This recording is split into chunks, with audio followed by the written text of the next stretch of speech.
Welcome to the Well Club, where the journey to wellness begins. Take a deep breath, open your mind, and join us as we explore the endless possibilities of well-being.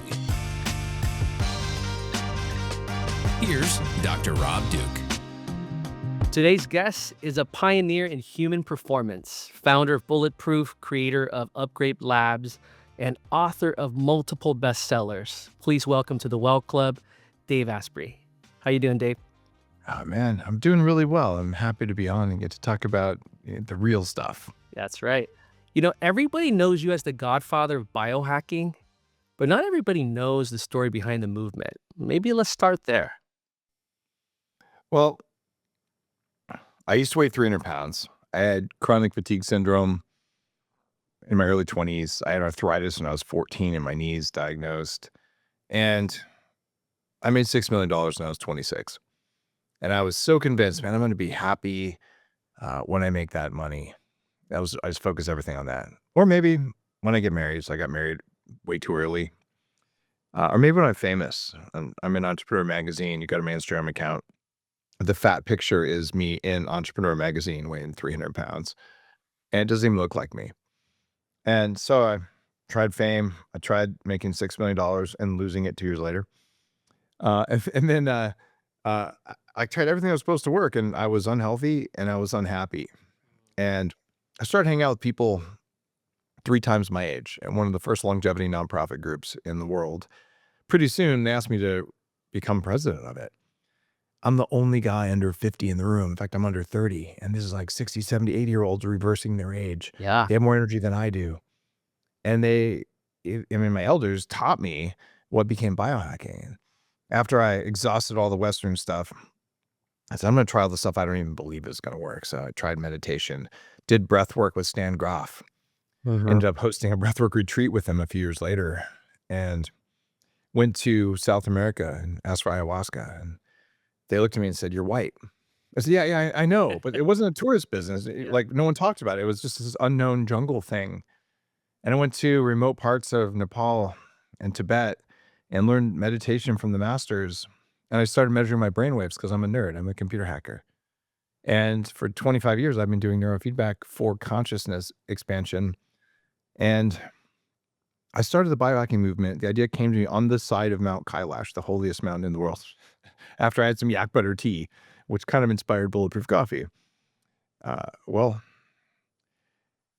I found out that my brain was not working very well with neurofeedback. And I bought a machine, started doing it at home, and realized doing brain surgery on yourself is kind of dumb. So I started working with experts. And then about 10 years ago, I started bringing executives through a structured program doing neurofeedback. It's called 40 Years of Zen. And I wrote Heavily Meditated because in the world of biohacking, you're going to join it and you're going to join the movement to solve a specific problem. Right. And very soon you say, I got my energy back. I think I want to live longer than I'm supposed to. So now you're in the longevity movement, and it's played a really big hand in making longevity something fundable and real. Saying you wanted to extend human life 10 or 20 years ago was absurd. Right. And now it's like, of course. And then you're also going to join the consciousness movement. Because if you're going to live for decades longer than you're supposed to, maybe you should figure your stuff out and not be so angry or triggered or tired or whatever. So biohacking equals longevity plus consciousness. It's inevitable. And for me, I ended up studying with a lot of things I never talked about. And in Heavily Meditated, I'm giving away the recipe that CEOs pay $20,000 a week to come and spend time with the computers hooked up to their head with my team to really radically go in and turn off everything that triggers you.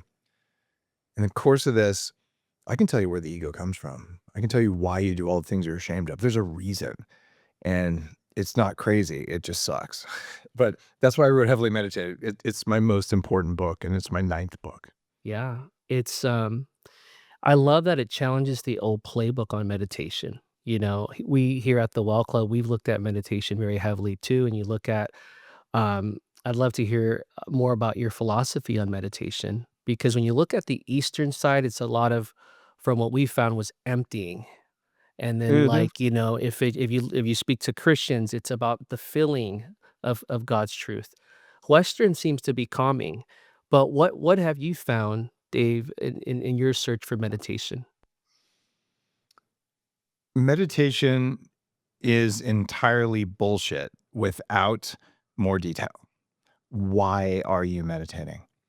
It's like if someone said, you know what, you should cook.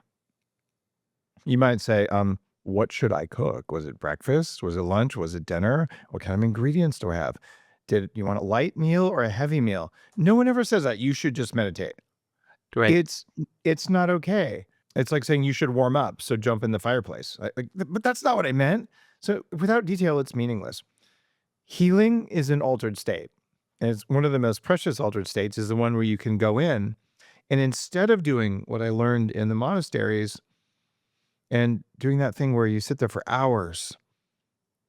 And by the way, they're hours. They're almost always vegan, which makes everyone fart. So you're trying to be quiet and meditate. You're like, oh my God, like could we just have some steak? It I'm adds to kidding. the challenge, huh? Right. So, you're there in the monastery and like notice the emotions, the thoughts, the judgments, they flow through. Gently set them aside. You do that for 10 days in a row. Well, what if there was a way to figure out why they were appearing in the first place? Mhm. I'm a computer hacker by training. Yeah. Let's go in and let's turn it off. And there's an analogy that's so important. Everyone listening has a mobile device. And if you allow every app to send you all the alerts it wants to, is your phone useful? No. Yeah. But a meditation teacher from the East, because they didn't have technology like this back then, they would say literally, every time an alert pops up from TikTok or whatever the long list of things on there is, gently ignore it and swipe it to the side and continue focusing on getting your work done. That would work. It just takes huge effort. Mhm. So for the type of meditation that lets you go in and build equanimity, which is the highest value in Buddhist meditation on the path to enlightenment, the easier thing is to not just gently set them aside. It's to hunt down the cause of the trigger and permanently turn it off. Like going into your system settings saying, no longer alert me about that. Thank you very much. And you will never see an alert again. And that has been my path, which has been very winding. I've studied with shamans and gurus from different disciplines and all kinds of things I'm so grateful for. Yeah. And end of the day, healing, being an altered state, is important. So is flow. So is intuition. So is creativity. Mhm. So is focus. All of these are altered states. You say you should meditate. Well, which altered state did you want? Mhm. Even something as simple as breath work. And most people now have heard of breath work, and many people don't know that breath work accelerates most, but not all types of meditation. Right. So, okay, meditate for 2 hours or do meditation and breath work for 1 hour. Which one's better? Well, Mm. I would say the one that takes 1 hour because you might have wanted to play with your kids in the other hour or do a different kind of meditation. Yeah. So hurry, meditate faster is a high value. And some people laugh at that and say, well, that's not what it's about. Mhm. Well, it's about the struggle and the suffering. Those same people jump in a car to drive to come to a meeting with me. Right. Right. They don't walk. So why is it okay to take that shortcut, but you're supposed to take the slow meditation path? Mhm. I actually think it's a deeply, deeply hidden trauma that manifests almost as not valuing your time here on the planet. Mhm. Yeah. So you have a moral obligation to meditate faster. Yeah. And I'm not alone in that. The Dalai Lama, about 20 years ago, put out a sizable cash reward for neuroscientists if they could just help him reach one specific state that takes him 4 hours of intense meditation to get into. It's like, Mhm. help me get there in an hour, and then I could do other stuff. And why is this so hard to accept? Yeah, Dave, I think you hit on it with the why. You start out, even the conversation with like, it's not very fruitful if you don't understand the why and in going into that, right? So for Mhm. you, why do you meditate? What do you get out of it when you go into it? Well, I don't meditate anymore. Okay. I'll hook my brain up to a computer. I'll do the 40 years of Zen stuff. And you could say that's meditation, but I am fully capable at any time of entering into most of the altered states that we talk about there. Like I can have a Kundalini experience right now. I get bored in a board meeting. I'm like, I could just have a little Kundalini here. No one's going to know unless I wiggle a little bit.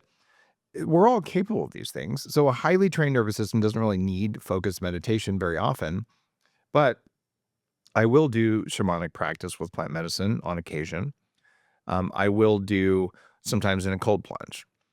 Cold plunges are really good, and they're good for meditation in an unusual way. And I could talk about that in terms of neuroscience. Um, but I'll also hum, which is, wait, am I doing like a kirtan, or is that some sort of a chanting thing? Is that a mantra, or am I activating my vagal nerve? Mm-hmm. I don't know, pick one. Mm-hmm. They're all doing the same thing, right? So I guess you could say I meditate then, but really, if once every month I spend an hour with electrodes on my head, I am getting more done, more altered states work, more awareness, more depth, more self-awareness, more peace, more forgiveness than if I was to spend a half hour every morning. Yeah.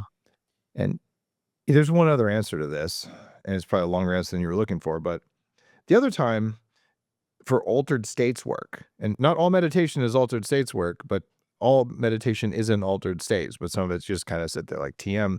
Others are active meditation. There's a chapter in Heavily Meditated that says, look, if your goal is to get into a certain type of altered state, you may want to go down a psychedelic path or maybe a tantric path. Meditating during sex is probably a really good idea because 20% of people report meeting God during orgasm. So why in most practices is sex not a sacred act that is meditative?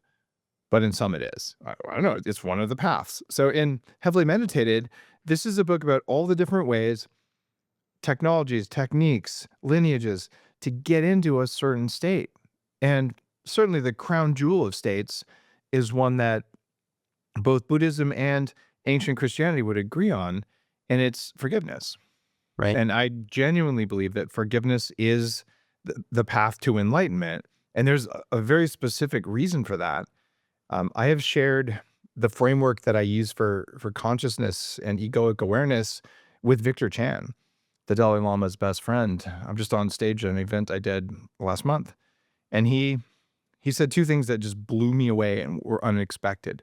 He said, number one, Dave, now that I know what biohacking is, the Dalai Lama is the grandfather of biohacking if you're the father. I'm like, wow, okay. Because how do you have control of your state? That's what biohacking is. And I don't care if it's longevity or putting on muscles or whatever else. It's you get to be in charge. But the other thing he said is that after he heard that framework, he's like, all the stuff the Dalai Lama has been saying for the last 50 years makes more sense. And several Buddhist scholars have been examining the framework in Heavily Meditated as a viable theory about the source of ego. And what I've found in 10 years of working with more than 1,000 high-performing CEOs and celebrities and people like that at 40 Years of Zen, this framework reduces guilt and shame. And I don't have a problem with guilt. Guilt is over something you did. And maybe you should feel guilty if you did something wrong, especially knowingly. Shame is about something you are. And so many people misidentify themselves with ancient survival mechanisms in the body. And I'd love to share that framework from the book with you when we get to an appropriate point in the interview, because it's that useful and it's really the core of the book. Yeah. Yeah. I wrote down that in the book, what stood out to me was that you wrote, the grace is what happens when forgiveness and gratitude combine, on the topic of forgiveness here. What is that? That line really stood out to me. So what does that state look or feel like in real life? Let's say that you're driving in traffic and someone cuts you off. Most people get pissed at first. If you've done the reset process from the book, the deep forgiveness, not of the driver in front of you, but forgiveness of whatever it was that is the source of that trigger. And if you turn on that state and you do it automatically, you're going to say, oh, wow, that guy cut me off. He's probably going to the hospital to deliver his baby. And you wish him well. And one of the big lessons for me, I was an angry computer science rationalist guy raised by PhD scientists who believe that anything spiritual was for idiots. So like, this isn't my native state. Right. And I would say I had a hard time with empathy and the teachings that I've been able to receive. Empathy is the first step where you feel other people's pain, right? Okay. That's not a very good state though. Just go to McDonald's and feel empathy. Right? All you're going to do is just like feel suffering all around you, and it doesn't really do much. So the next thing though, if you want to climb out of that and feel compassion, compassion is about automatically wishing others well before you can judge them. Uh-huh. Right? It's not that you judge them as like, no, I'm going to set aside the judgment the way they taught me in the monastery, and then I'm going to tell myself to think. No, you feel that for them before you can think, right? And that is a well-trained and well-regulated nervous system. Uh-huh. And it's a necessary state in order to get to the final thing that's the goal, which is that equanimity or enlightenment or resilience. Uh-huh. And the picture there is the monk who can meditate in the middle of a storm, and no force on earth can take you out of your chosen state. And that is incredible. Yeah. So how does that have to do with grace? Well, in order to access that state of compassion, you must forgive, which is a way, forgiveness is not a thought. It is a change in your neurological and biological state, a change in your feelings. You forgive the things that make you judge people. Uh, You don't decide to forgive them. You actually forgive them. And you can measure this with neuroscience. Right. And when that happens, you've erased the trigger. So now you use gratitude to open the door to forgive something. And when you take someone and you're saying, this person wronged me, they did something bad, something that hurt my feelings, and you do the steps in order, which is gratitude first and then forgiveness, all of a sudden, this person that might appear like a demon to you, they appear like a flawed human whose parents were mean to them, yeah. who they're just repeating an old program. They're not even in charge of themselves. And you have that compassion, and grace is when I forgive you, right? Like I have nothing negative towards you whatsoever. Even if you do something shitty again, it's okay. I resonate with that so much. Yeah. Yeah, right. You kind of flip the script, didn't you? Because a lot of times people think forgiveness is something that you're giving to somebody else, but you're giving yourself a lot of freedom to forgive. Yeah. You know, the animosity, Yeah. that tension is killing you, right? So I love that. I think with heavily meditative, the allure, Dave, and what you're doing to modern, so to speak, modernize meditation here, is that it doesn't have to take an exorbitant amount of time. Yeah. It's something you can access, and I can see how this can transfer into elite athletes, visualizing before a game or harnessing the right mindset or mentality before you step on the court, or CEOs, before they deliver a big talk. Talk to me how like practical some of these practices are in doing that, or even right, like I mean, we can really go deep into the trauma, and Yeah. so When people come to 40 years of Zen, and it's called that because it replaces 20 to 40 years of daily practice. So when you're done, after 5 days, you'll have the same brain states as someone who's achieved some amount of movement along the path. And it's remarkable because I did not have that when I started this. So you're going to sit down, you're going to say, okay, I forgive the common things, the bullies, my mom and my dad and, my grandparents and whatever other things. And it doesn't matter how good your parents were. Like there was a time when you were one and your mom said, you bit my nipple for the last time, we're done. And you got pissed off and screamed. It left a mark. And there's a very logical reason. And it's actually not even you who has the mark. It's another consciousness inside of you.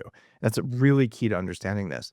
But once you've gotten rid of the big things that you know of, every athlete I've worked with has some degree of performance anxiety. I can't, maybe that's not true. There's a few who have such deep faith that they're just like, I'm coming out, I'm serving whatever my purpose or deity is. It's very unusual. Like Nick Foles is an example, who's a friend who's been on the show. He talks about his faith all the time. And I think he goes out there like in a different state than most people. But to get to that state, you forgive all the things around you, and then you turn the process from the book around on yourself.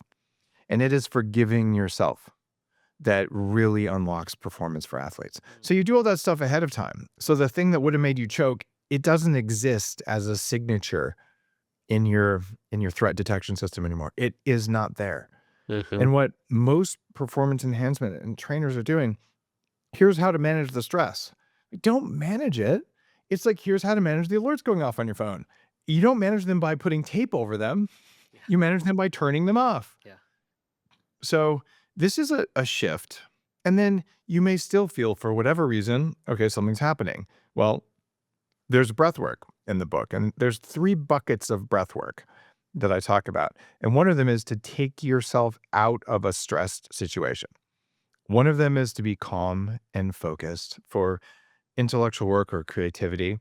And then the other one is to go to the deepest, most connected altered states that you would normally access, either psychedelics or tantra or fasting in a cave or something like that. And breathwork can do all those, right? So for athletes, you probably don't want to be tripping balls before you go out on the court. You might not even want to be in that relaxed, alert, more alpha dominant state, because you need to be a little bit more beta, but you don't want to be in a excessive beta state. So once you learn what it feels like inside your nervous system, and normally it's very hard to know unless you have a advanced practice, like, oh, I need to take one breath, one box breath, Right. or maybe slightly stronger. One breath that's twice as long on the out breath as the in breath. So in for 4, out for 8. And this is going to shift you to a certain degree back into that centered state. But if you take 10 of those things, you might be a little slow when you come out there. Yeah. Right. Dave, what would you say to people who are in, therapy for years and have trauma that can't get unlocked, and they're, having to try psychedelics and ketamine now to unlock a state to be able to deal with some of that past trauma? Where does heavily meditated and the work that you're doing provide an alternative, if you will? Sure. There was a time in my life where I was absolutely convinced that if I went to the gym 6 days a week for 90 minutes a day without fail and went on a low-fat, low-calorie diet, I would lose weight. I did this every day for 18 months straight, a year and a half. Only took Sundays off. At the end of that time, I still weighed 300 pounds, and I still had a 46-inch waist. So, continuing to do something that doesn't work over and over and over again because you believe it works is simply self-deception. There's another influencer here in Austin. He's like, guys, I've done ayahuasca 87 times. I'm like, dude, when are you going to notice it's not working? Yeah. Right. And I've done it twice in my life. Right. And it's at the very end of the list of psychedelics in heavily meditated that you might consider. And it's the same thing with therapy. If you have to go every week to handle things, it's just a Band-Aid. And it's the same with most gurus. You go see your guru, they're on stage jumping up and down, flashing lights, and you feel great for 6 weeks, then you got to go back over and over. And then your guru passes, and then you're lost. That's one of the problems with following just a single lineage. Although I find most people find one that feels most at home for them. And the most successful meditators and people on a spiritual path who I've worked with, they might kind of have a general direction that is a lineage, but they're always experimenting to see what works better, and you measure the results. So I would say if your therapy is not getting through to your trauma, that's because you don't understand the nature of trauma and you think it's in your brain. One of the most important things that ever happened to me, my very first step into anything meditative, other than maybe like listening to some sounds, was I went to a 10-day transpersonal psychology workshop when I was 30 years old. I already made and lost millions, already been married and divorced. I've been in a bunch of different magazines in the world of tech, and I was kind of broken. I just did not know. I'm like, I've done everything that they told me, and I'm miserable, right? And I just couldn't take it anymore. So I go there, and you ever seen adults, grown adults, take wiffle ball bats and hit pillows and scream? I've seen it. Yep. as a tech guy, that is the stupidest thing I've ever seen in my life. Might have a little judgment there. So I'm in this room and there's all these people doing it. And I'm like, are you serious? This is dumb. But the sound of it just freaked me out. And I literally had a panic attack. I didn't know what that was. But I left, and the amazing therapist there, they brought me back in and they said, well, how about we just lay here? And they have like 3 therapists with pillows holding me down like a weighted blanket. And I did not know what was going on. And what was going on in me was the way I'm wired. If you hear people making those kinds of wailing sounds, you either go help them or you get the hell out of there. Like, you do not just sit still. And this wise lady, Barbara van Dysen, the founder of the American Pre- and Perinatal Psychology Association, it turns out, she looks at me and she goes, Dave, do you feel anything? I said, yeah, I'm angry. This is dumb. And she said, anything else? I said, yeah, my stomach feels a little weird. She goes, great. There's a name for that. Well, what is it? She goes, it's fear. And I said, there's nothing here to be afraid of. It can't be fear. And she just laughed. She goes, fear's an emotion. It doesn't have to be logical. And I'm like, mind blown. And I'm like, well, why am I feeling fear from this? So there's all these people, you know, beating up bullies and just like letting go of rage and things like that. And it's a valid technique. And I finally tapped into mine, and I was really angry at 14th century French people. What the heck? So I'm pretty darn sure that's past life stuff. And I've got plenty of past life experience at this point in my life to believe that that is real. And even if you don't think that's real, believing in past lives is the only rational framework to work with. The reason for that is really straightforward. If you're wrong, you're not going to know it, right? If you're right, great, you'll have some attainment. But believing you get to come back equals less fear in this life, and less fear equals more peace. Because the opposite of the coin of fear is peace, and fear is not in the brain, it is in the body. And what I've learned through studying mitochondrial biology and neuroscience and advanced meditation practice and altered states work is that there's a logical order to operations if you understand the right assumptions. And this is original work, and it's stuff that I'm so grateful to be able to share after all this time in the biohacking world. If I do something like clap my hands, your brain knows it's some amount of time for the sound to make it through the internet and get to your ears. And you heard it because we perceive that. If I have electrodes on your head, your auditory cortex doesn't get that sound for 350 milliseconds. Who's in charge of that 350 milliseconds? It's not you. It cannot be you, because the signal hasn't reached your brain, and your prefrontal cortex isn't going to be able to process that signal for almost a second. So there's an invisible censorship window on reality, just like watching the Super Bowl live, except for the 8 seconds in case there's an unpaid wardrobe malfunction. It's not live. It just looks live. So this is the window where the ego changes your perception of reality. And it does it based on programming. You're saying, well, where would this programming reside? It has to preside in the first part of the biology that interfaces with reality, and that is your mitochondria. Ancient bacteria that are a part of the very foundation of consciousness in my understanding of things. A lot of us talk about microtubules as being the quantum things. Guess who's aiming and programming the microtubules? The mitochondria clustered around them. These ancient bacteria, 2 billion years ago, moved into the cells that we identify as our cells, and they took over, and they never stopped. And they're running the operating system of life, and they run it really fast. And our brains are very slow.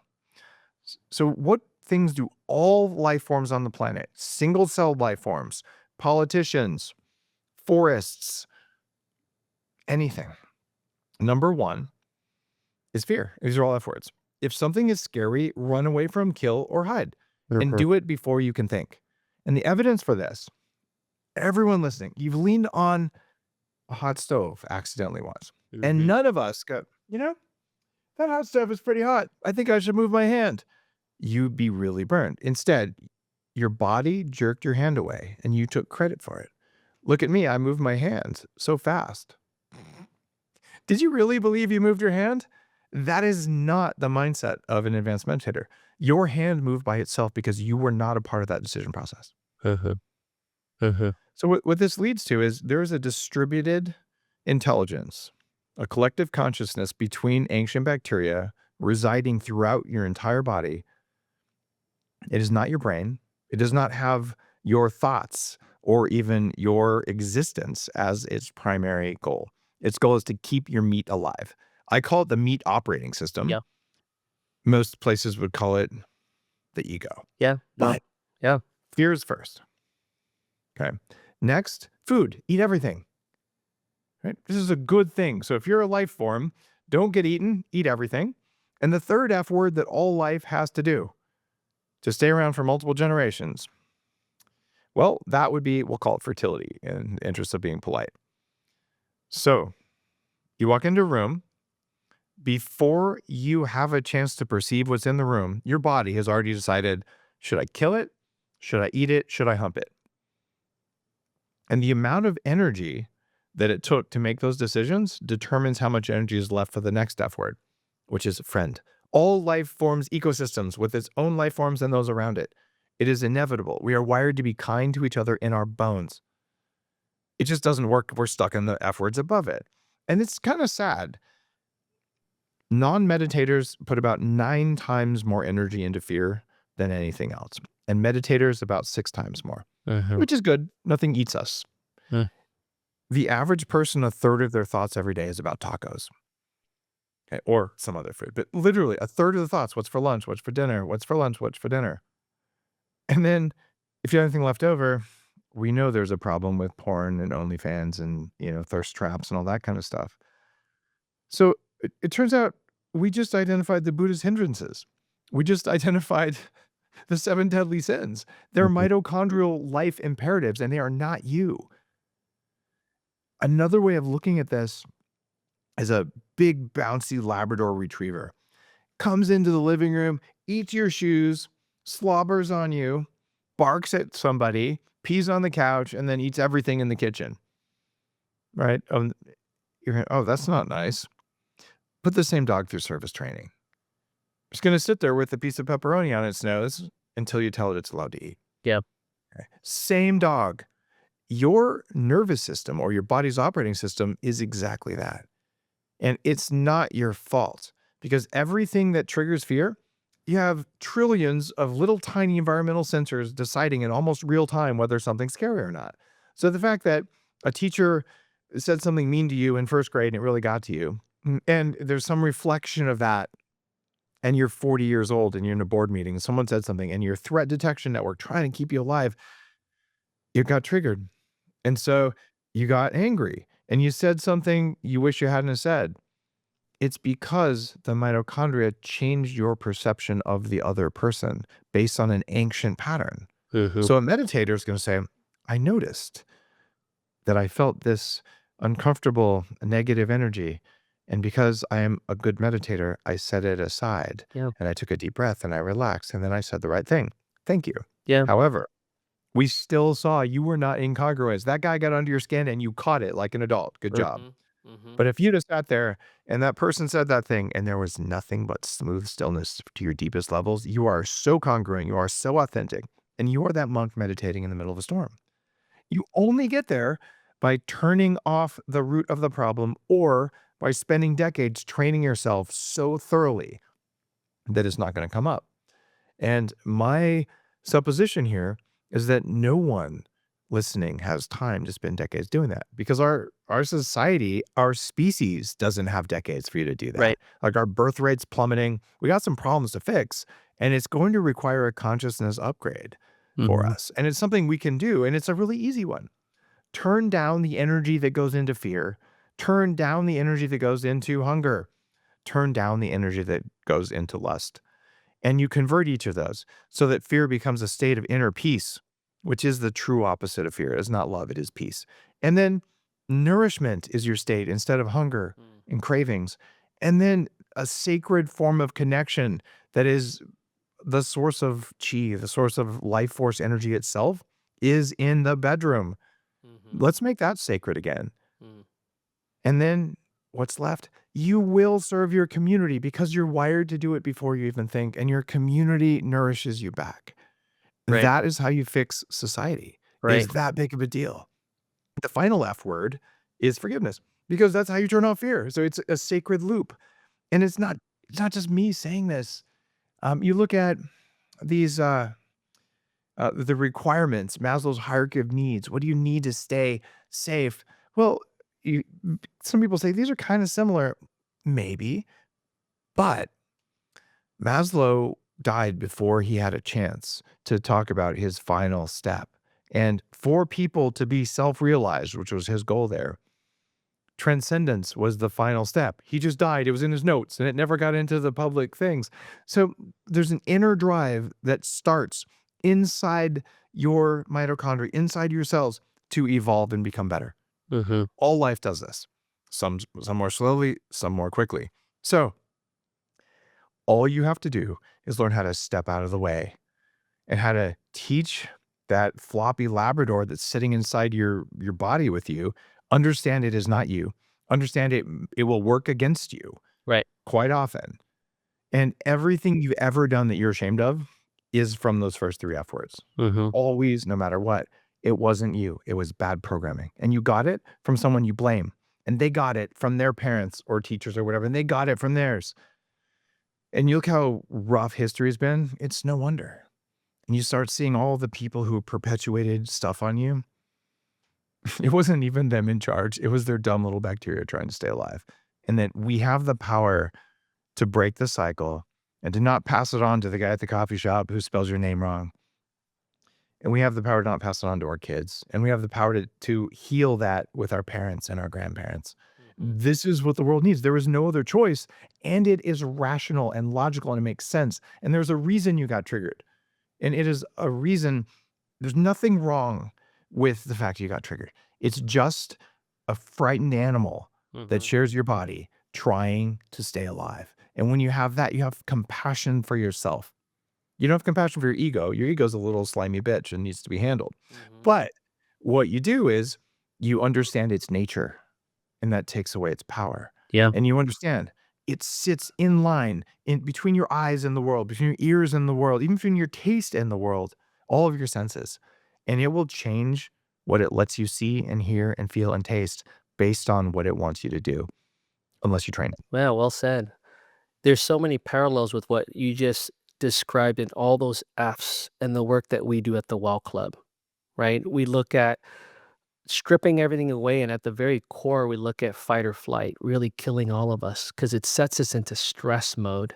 And we're trying to get back into this parasympathetic mode where stress is, globally, 84% of people say they live in chronic stress is, a lot of what you're talking about here. So how do we combat that? And I like that you're talking about the friendship piece too. It doesn't have to be done in a silo. Like, as you kind of bind together these groups of people, and that's why at the Well Club we create a community of people who are like-minded that want to do this together, right? So Dave, as you've looked at biohacking and you've looked at you've done a lot of work over, the consciousness, is meditation now kind of a practice that helps you kind of chill everything out, the other Fs, to kind of reset? Is that how you look at it now? Like, and it could be accessed very quickly. So that way, when you're triggered, let's take some breath work. Let's do some of these strategies to reset. So that way, we are operating from an optimum perspective. If you notice you're triggered and you understand the nature of being triggered, it becomes funny. And there's 2 things that turn off fear. There's curiosity, or 3 things: curiosity, gratitude, and humor. You cannot laugh at yourself or your ego and still be triggered. You cannot be curious about the nature of it and still be triggered. That's why they say curiosity killed the cat, because it extinguished fear, right? And so, and you cannot be grateful. So when I'm teaching people these practices, you feel the feelings all the way, right? Something triggered you, write that down. That is precious, right? You're grateful that you got triggered because now you have a target, right? And then you re-experience the negative feeling. Then you find something good that happened. It can be a small thing you're grateful for. It doesn't have to be a big one. And then you move into this state of forgiveness. But if you don't feel the pain and experience gratitude or awe to open the door, you will not have authentic forgiveness. And the problem we have is that most people believe, as you said earlier, that forgiveness is something you do in your mind or that you tell someone you forgive them. And forgiveness itself is a trigger word. I'm not going to forgive that person. They're a bad person. Triggered much? So here's the thing. You never tell the person that you forgive them unless you want to.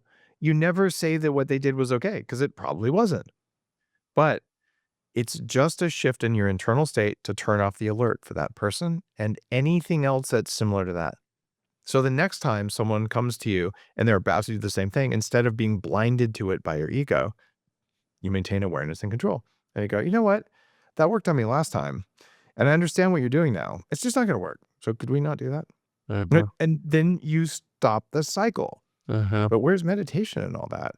For the forgiveness practice that's at the core of 40 Years of Zen, that reset process is a very structured form of meditation, almost like EMDR would be a form of meditation with some eye movement, right? I don't believe in the calm the mind meditation things where you just like sit there and calm the mind. And I've certainly done them and they work. They take an enormous amount of time. A meaningful percentage of people who are doing something, say like a TM, and I'm not picking on TM, it has great value if you do it right. But it's hard to know if you're doing it right. So some people say, I've been doing TM for 20 years. You measure their brainwaves, they're just shutting their brain off. There's nothing going on in there. Their brainwaves are just squelched. And other people who look exactly the same when they're meditating are having profound experiences. But there's no way to know unless you measure it, right? So meditation around, like in that form, is different than an active meditation where you're saying, okay, step 1, step 2. If I was going to do something and I was bored at a stoplight, recognizing that boredom is a hindrance, whatever. Let's say I decided to do something at a stoplight. You can do a body scan meditation, right? Like a yoga nidra kind of practice. You can do a couple of breaths if you want to. But once you have done enough work on feeling the field of your body, you like there's a field. Most people I think would call it chi or a Kirlian field, but there's a field around your body that is measurable, a magnetic field. This is, you can say it's woo, but it's measurable. My friends at the Heart Math Institute have done a great job of measuring the field of your heart, proving that we affect each other with our thoughts. It becomes possible to, in an instant, it takes me about 3 to 5 seconds, I'm guessing, to summon my energy field, to concentrate it into a point and to direct it. Right? I did not have this 20 years ago. Are you kidding? It's a practice of breath work that I've done so many times. When you breathe in, it's not to your lungs, you breathe into your toes. Breathe into the chair sitting over there. And suddenly you realize that your breath is your awareness and the breath of life. You can breathe into the core of the planet if you want to. Yeah. And most of these practices, they're locked away. Like I remember being kind of angry. It was a theme in my life when I was younger. So first time I'm in Nepal, first time I'm in a monastery, and they're saying, well, here's our library, and you're going to spend the next 10 days, in quiet. And I go, why is half the library locked?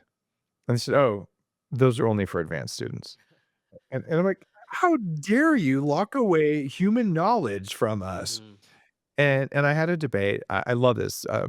Tibetan Buddhists are very into debate because part of it is how can you have a debate without being triggered? So they train little kids. You see like a 4-year-old on the ground with older kids standing around them, all yelling arguments and making like aggressive hand gestures just to teach them to be regulated and to stay present and to answer the questions, right?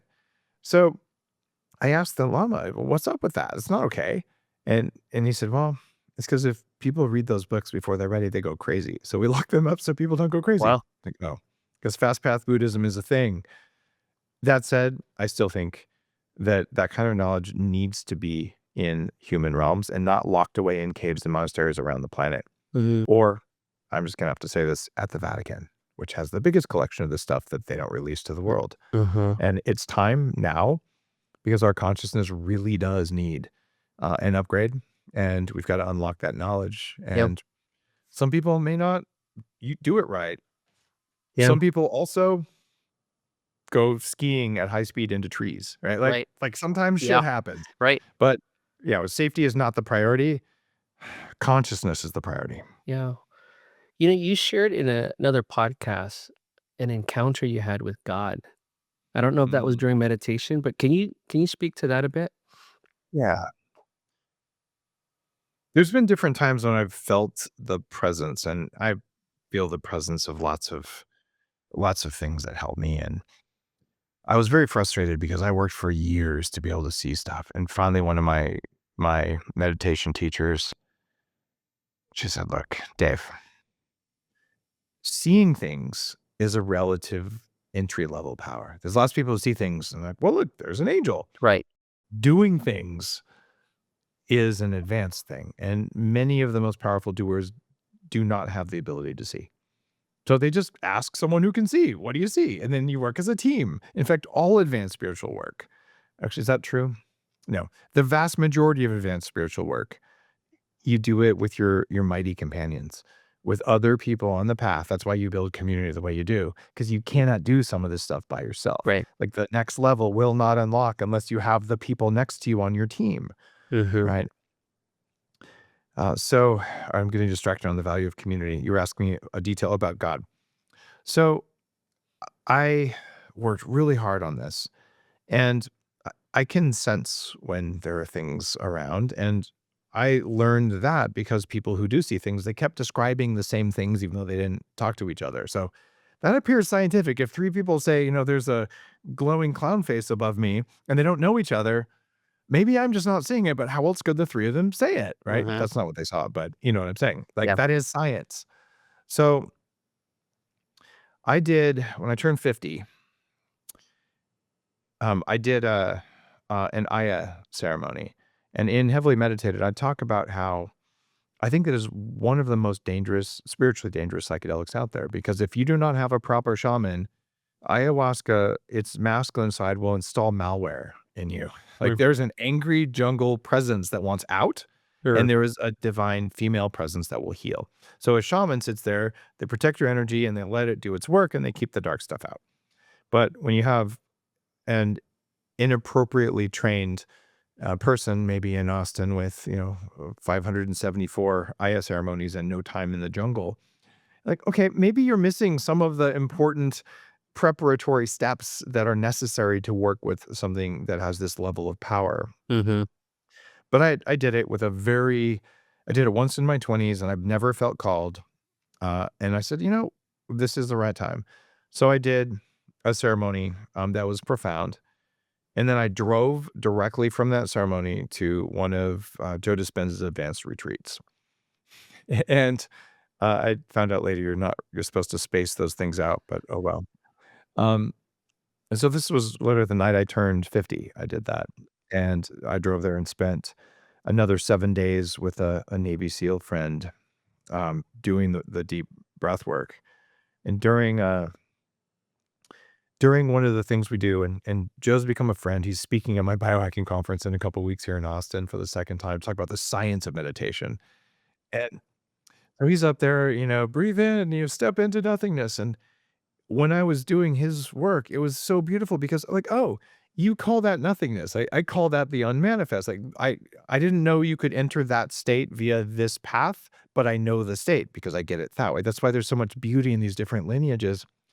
So there's the way he sets it up, there's 8 people doing healing work on someone, and I couldn't talk about it for a couple days. I would just choke up, but I was doing that, and something opened up in the sky above me, and it had so much more power. Like, I've come to appreciate that I have a lot of energy in my field. Like some of the energy worker people when I was younger, like they wouldn't work on me. Like, "Dave, if I work on you, I have to sleep for 3 days. Like, it's not worth it. Mm. You have too much chaos. You're too powerful." So I'm a high wattage guy, I believe. And I'm there. I'm like, this is going to blow my fuses. Like, I cannot handle this much power. The pure presence and love and golden light and all the stereotypical stuff. And the thoughts came into my head that said, I'm not worthy. So I'm like, I will hold this energy as much as I can. Uh, and I really thought I was gonna just melt a fuse or, burn out my wiring. I'd never experienced anything like that. Huh. And, I'm like, all right, you can use me to heal this person. I'm okay with that. And it was the most direct experience I've had. And I've had other times, and I've called on God, and I will connect with that energetic when I'm doing healing work or something. But um, that was an incredibly profound experience that Uh-huh. I don't think any amount of psychedelics is gonna show you. Uh-huh. And that was with no drugs whatsoever. This was 7 or 8 days after I'd used anything, probably 7 days. And after 5 or 6 days of very intense breath work and meditation in a group of 2,000 people. Would that have happened if I was doing it by myself? No. It requires a group of focused people to open up the energetics to allow that kind of thing to happen. Interesting. Yeah. Yeah. Yeah, and that's why I asked that question earlier about people who have been stuck and are looking for certain encounters to break them free that are, trying psychedelics and ketamine and all some of these other things. And while it works for some people, like an encounter that you had completely sober rocked your world, right? I mean, Yeah. maybe even a paradigm shift of some sorts. That sounded like a really powerful encounter. So what happened after that? Like, how do you go about your business after an encounter like that? How has that influenced you? Well, it's pretty far along the way where everything that we perceive is not real. The reality that we can prove with math is we're all floating around in a quantum foam, or maybe information fields. There's some debate there.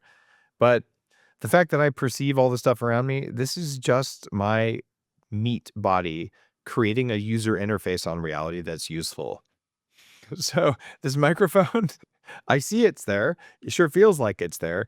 And I can prove to you 7 different ways it's mostly empty space, or all empty space. And the Einsteinian equations, energy equals mass. It's all energy. It's all fields, and it's all quantum at the end of the day. And you're not supposed to be able to see that when you're in a meat body, but you can know it to be true. There's a name for that. It's called faith. Uh-huh. So knowing that there is that type of divine presence and love is one thing. Knowing that you are one with it, the old Christian, I am that I am, Uh, that's been a meditation mantra of mine for years, on and off, just when I feel called to do it. And if that kind of thing exists, it is in you and you are in it, and it actually is your nature. uh-huh. And it's the forgetting that happens. Right. And in Buddhism, what is the source of forgetfulness? It's the ego, right? It's the fact that we ride around in these dumb bodies, which are also quite useful, but that's what makes it so hard. And that's what that enlightenment thing is just remembering, oh, wait, I am that, Mm, right? I'm working on that. And I think that gave me a big boost in that awareness. I mhm, think it's the best way to say it. mhm. Does that make sense? Yeah, totally. I can't help but just think that there's so much more that not everybody understands about you, Dave, that makes you so passionate about healing and human potential, right? Is there Mhm. I mean, I feel like there's more to the story. What else can you share that maybe you haven't shared in the past? You know, when you start doing work that opens you up to past lives and stuff like that, everyone you talk to is like, oh, I was Cleopatra. I was whoever. Maybe you were close to her. Maybe you were an emanation of her. There's all kinds of stuff like that. And the reality is, it's very difficult to prove that. But there are ways, at least, to have very strong evidence supporting one thing or another. And I've had the incredible honor of becoming friends with gurus who see that stuff and eat it for lunch, and having deep conversations and learnings and my own personal things. I can't explain that any other way. So I'm not going to say who or what I did, but I've done a lot of bad shit and I've done a lot of good shit, and I'm still working on making it all right. Yes. So that's probably what's motivating me. Yeah. Um, it could also be the first half of the book. I talk about autism, Mm, strangely. Um, I had Asperger's syndrome. And one of the things that happens with that is your sensorium, the sensory inputs, they have a lot of static on them. And your brain, it doesn't have enough energy. So you have this poor brain sitting there going, I got to figure out the world, and I don't have enough energy, and there's all this noise around me. And you just throw out a bunch of stuff that seems unimportant. Yeah. But if you can then heal the energy production so that you have full power, now you have a brain that's optimized for low power and it's at full power. So you can see patterns that are invisible to a normal brain. And if you fix the nervous system, which is an enormous amount of work, then you have a 4K view on reality. And it's like you have 4 processors instead of 1 because you're so hyper efficient. And there's also a genetic thing. Like there's different things. I've asked shamans about this, and one of them who came on the show, she said, I actually asked her, I said, can white people do this? And she laughed. She goes, no. She goes, I can do this because I'm from a Native American lineage, and this is in my people. It's in my genetics, and it's not in yours. And I can see it's not in yours. I'm like, that's cool. Right? So we all have a role. Actually, this is not true. A meaningful number of us have a role to play here. It's a mission we signed up for before we came here. And you could say, oh, that sounds like, you're talking about, I don't know, I've seen this from like 5 different teachings, and 5 different people independently arrive at this. So I think it's true. And if you think that I'm wrong, that's okay too. But you ask for my opinion. So you have a reason for being here. And if you can tap into that and you make that your focus, you'll be pulled in that direction. Yeah. Right. And you meet with the Aboriginals, they're like, we dream the future into being. Right. And maybe that's not how the future is going to get made going forward. Maybe there's other ways. And so I'm working on a whole bunch of different spiritual projects, but the thing that makes me the happiest is when I take someone who's as trapped biologically or spiritually as I was up until about, my late 20s. And if I can snap my fingers, or I can share that one thing they need to know, or I can share this framework, I can spend 5 days with them, and they're on an entirely different path that includes more freedom and more peace and more kindness. That just makes me happy. It's like better than eating ice cream. I might as well do that. It's fun, right? And it brings me joy. And sometimes, lately, my girlfriend Christina runs something called We Deepen, and it's a relationship mastermind for entrepreneurs and successful people, and they come together as couples or singles, and we bring in top relationship coaches, and we're coaching them on their relationships, not the sex part of a relationship, but just on the skills of authentic connection. Sure. Because people get stuck. They're like, okay, I got over some of my fear, and I got over some of my cravings, and then I ruined my marriage because I was working too hard, or whatever the thing is. So your relationship should support your meditation practice and your spiritual practice and your evolution as a human. But those are all broken because we're following the patterns from our parents and their parents and their parents, and none of them ever got trained. Yeah. So doing that kind of work has also been really satisfying for me, where small leverage and massive change that lasts for decades. And I don't know what else to do with my time. Like there's so many cool problems to solve. That's a big problem. Yeah. So I just get fascinated and I go really deep, and until one day it's like, all right, I'm done. And I've done this in tech. The first e-commerce on the planet was out of my dorm room, right? Like that was the future. I could feel it. Not everyone can feel the future, but a few people can. And so I don't know, man. It all starts to sound pretty egotistical at some point, but I've done things that when I look back, I'm like, wow, I guess I did do a lot of stuff. No, man, I love your heart, man. That comes across, like the why behind why you're doing it, you know? Um, so as we kind of wrap up here, Dave, what you're not scared to try new things. Like what kind of crazy things are you up to these days? You're focusing on heavily meditated right now. Everyone's got to get out. It's a provocative, practical, unapologetically different way to look at meditation. You got to grab your copy and really see where it challenges you. But Dave, in closing, what are you working on these days? I'm still very focused on my longevity practice. Okay. And I wrote a major New York Times book, spent $2 million reversing my age. And I continue doing that because everything that you do that increases the amount of energy or life that you have deepens your spiritual practice. And I've worked with so many gurus. I'm thinking of a shaman friend in particular, a super vegan. And I convinced him to drink coffee because I've never had any drug at all. And I said, well, I've given you all these supplements. You know, you tried my red glasses. All of them reliably increased your abilities, didn't they? He goes, well, yeah. So he drinks the coffee and goes, I'm more connected than I was. And my body needed the butter. I guess I'm not vegan anymore.